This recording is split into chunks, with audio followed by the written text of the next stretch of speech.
In today's video, I am going to teach you how to set up free shipping over 35 on Shopify.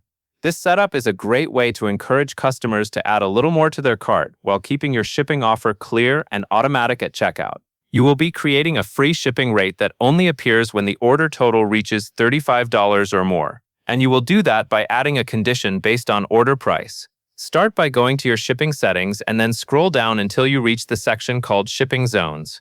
Shipping zones are where you control which shipping rates show up for different regions, like domestic shipping or international shipping. Take a moment to find the specific zone where you want to offer this free shipping deal. For example, if you only want to offer it within your main country, make sure you are working inside that domestic zone. Once you are in the right shipping zone, you will add a new shipping rate. Enter a name that customers will actually see at checkout, so keep it simple and clear.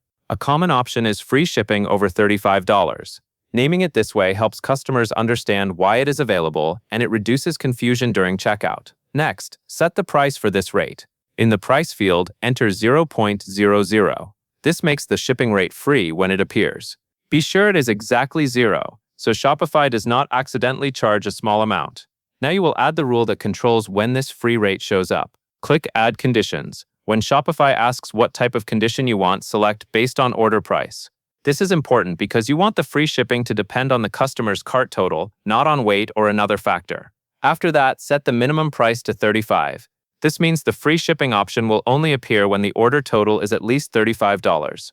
Leave the maximum price field blank. Leaving it blank means there is no upper limit, so any order above $35 will still qualify for free shipping. Finally, click Done to save the condition. At this point, your free shipping over $35 rate is set up for that shipping zone. As a quick final check, make sure you are working in the correct zone because rates only apply to the locations included in that zone, and that covers everything you need to know.